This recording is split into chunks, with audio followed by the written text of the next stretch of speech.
फरवरी का महीना बहुत ही उतार और चढ़ाव से भरा रहा, मार्केट बुरी तरह गिरा है, फिर भी हमारे स्टॉक्स ने बहुत अच्छी परफॉर्मेंस दी है। 3 स्टॉक बताए थे, तीनों ने बहुत ज़बरदस्त स्टॉक की परफॉर्मेंस दी है।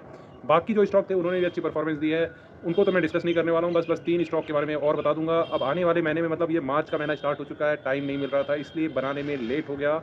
लेकिन इस महीने में भी बहुत अच्छे स्टॉक सेलेक्ट करके लाया हूँ आपके लिए। इन तीनों स्टॉक में बहुत दमदार कैपेसिटी है, बहुत अच्छा परफॉर्म करने की। तो पहला स्टॉक जान लें, उससे पहले मैं बता देता हूँ कि लगभग 14% का रिटर्न दिया है हमारे 3 स्टॉक्स ने। एक स्टॉक जेएसएल था, जेएसएल ने अभी बहुत अच्छी छलांग लगाई है, उसने लगभग 19.6% का रिटर्न दिया है। और दूसरा हमारा महिंद्रा सीआई।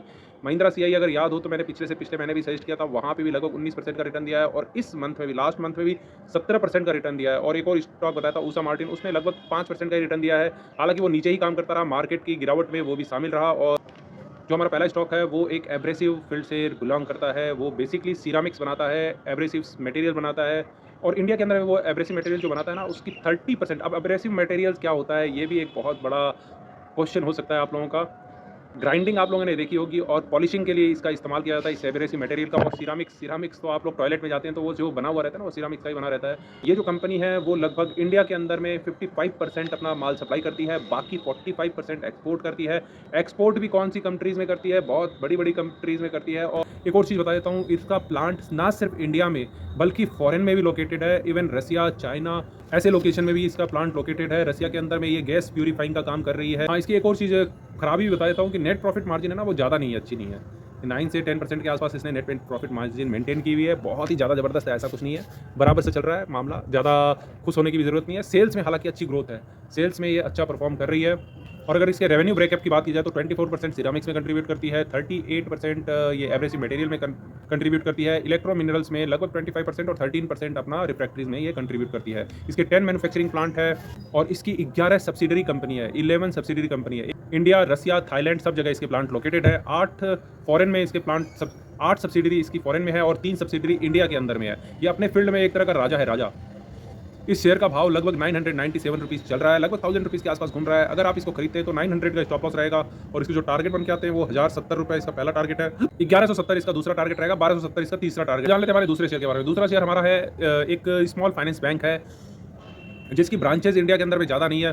बेसिकली ये इंडिया के अंदर में फैली हुई है और इसके ब्रांचेज भी ज़्यादा नहीं है, सिर्फ 692 ब्रांचेज है। 18 स्टेट्स में ये फैली हुई है, 2 यूनियन टेरिटरी में ये अपना काम कर रही है। लेकिन इसकी सबसे बड़ी खासियत क्या है मालूम है, कि रिटेल इन्वेस्टर्स जो है ना, इसमें 79% कंट्रीब्यूट करते हैं। बाकी बहुत कम इसके जो पार्टिसिपेशन है वो बाहर से ज़्यादा लोगों से आते हैं, इसीलिए इसका नाम भी है ना स्मॉल फाइनेंस बैंक ही है। इसकी खासियत क्या है, तो इसने एक ऐप बनाया था, वो ऐप बहुत ज़बरदस्त हिट हुआ है। लगभग 10 मिलियन यूज़र है उस ऐप के, 1.7 लाख ये इशू कर चुका है क्रेडिट कार्ड। अगर बैंकिंग की भाषा में अगर आप लेते हैं तो आपके लिए शायद खतरनाक हो सकता है अगर पेमेंट सही पे नहीं करें, लेकिन बैंक्स के लिए ये बहुत अच्छा होता है। और एवरेज यूजेज जो है ना, अमाउंट का जो स्पेंडिंग होती है इस क्रेडिट कार्ड के थ्रू, वो लगभग 19,000 के आसपास इससे स्पेंडिंग होती है। 623-25 का लेवल चल रहा है इस स्टॉक का। इसको खरीदते हैं तो हमारा स्टॉप लॉस लगभग 580 के आसपास इसका स्टॉप लॉस बैठता है और हमारा जो टारगेट बैठता है वो 670 रुपीज़, 720 रुपीज़ और 1000 रुपीज़ का टारगेट बनता है। हाँ, 1000 रुपीज़ भी आ सकता है क्या, 30%, 40% स्टॉक भाग सकता है क्या?